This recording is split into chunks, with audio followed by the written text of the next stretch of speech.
आप अपना घर छोड़कर पहली बार किसी अनजान शहर में शिफ्ट होते हो ना, तो भाई साहब नींद नहीं आती। तो पहले के कुछ दिनों तक तो आपको सही से नींद नहीं आती, लेकिन कुछ दिनों बाद आपको इतनी नींद आएगी कि आप ये भूल जाओगे कि आखिर ये अनजान शहर था। चाहे वो शहर कितना भी रंगीन क्यों ना हो, उस शहर के दिन और रातें कितनी भी रंगीन क्यों ना हो, लेकिन फिर भी आपको अपने गाँव, अपने शहर, अपने घर की याद तो आएगी। मैं भी 10वीं के बाद पढ़ाई के लिए अपने छोटे से कस्बे दनियावा से निकलकर पटना के एक शिफ्ट शहर में हुआ था। मेरे के लिए यह जगह बिल्कुल नई थी। इन नई जगहों पर नए लोग थे। इन नए लोगों के बीच मैं खुद को काफ़ी असहज महसूस करता था। पहले के कुछ दिनों तक तो अपने घर वालों से दूर रहने के गम से सही तरह सो भी नहीं पाता था, और कुछ दिनों बाद अपने कमीने दोस्तों से जुदा होने के लिए एकदम मन में मच रहा था। इसी वजह से मैं टूटा हुआ था। फैमिली और दोस्तों के यादों के अलावा अपने शहर की कुछ ऐसी खट्टी मीठी यादें जो बार बार अपने वही पुराने कस्बे और अपने उस इलाके को जो भी दृश्य था वो हमारी आंखों में आ रहा था। मुझे अंदर से वो समय जो निकल गया उसके बारे में सोच कर मैं झंझोड़ रहा था। मैं ये सोचकर उदास हो रहा था कि हमारी ज़िंदगी में ये जो समय निकल गया वो कभी नहीं आएगा। ये समय कभी नहीं आएंगे, वो दिन कभी नहीं आएंगे, वो रातें चाहे वो कितनी भी लंबी, कितनी भी कितनी भी खूबसूरत थी। जिसके कारण मेरे मन में ये भी ख्याल आने लगे कि पटना छोड़ फिर अपने शहर में चला जाऊँ, वहाँ जाकर अपनी कोचिंग क्लास को ज्वाइन कर लूँ, जिससे मैं 10वीं पास की। और इतने बड़े शहर के प्रशिक्षण क्लास को छोड़कर वापस जाना किसी जिद से पीठ दिखाना था, भागने की कायरता, लोगों को मन ज्वाइन करना। दोस्तों के बीच बेइज्जती अलग होती है, तो हर दोस्तों को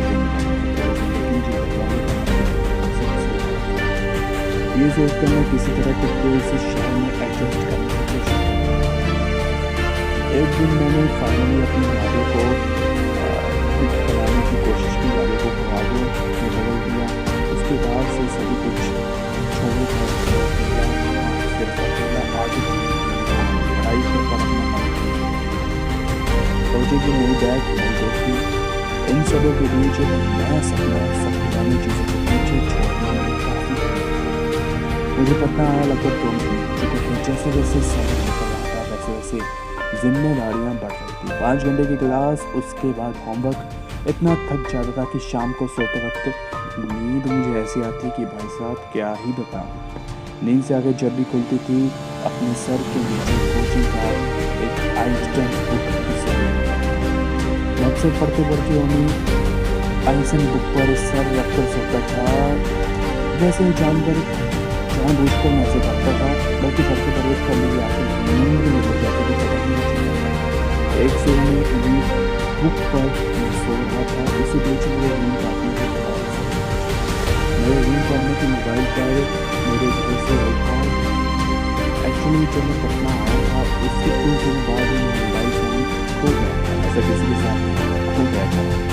जब मैं रात 9 बजे अपनी कोचिंग से लौट रहा था, उस वक्त मैं फ़ोन पर एक दोस्त से बात कर रहा था। उस बीच एक बाइक सवार एक 9 चक्का हरामी आया मोबाइल को छीन कर निकल। मोबाइल नहीं खरीद पाए, पैसा नहीं था। बापूजी कह रहे थे कि बेचेंगे, लेकिन मैंने खुद नहीं मांगा उनसे।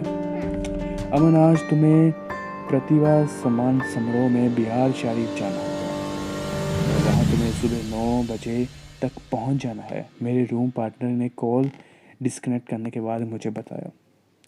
प्रतिभा सम्मान समारोह हिंदुस्तान दैनिक अखबार द्वारा प्रत्येक वर्ष बिहार के उन सभी विद्यार्थियों के लिए आयोजित करते हैं जो अपने विद्यालय में टॉप करते हैं। मैं भी टॉप कर गया था, पढ़ लिया था। 10वीं पर 500 में 416 अंक प्राप्त थे। इस लिस्ट में हमारी जगह बन गई।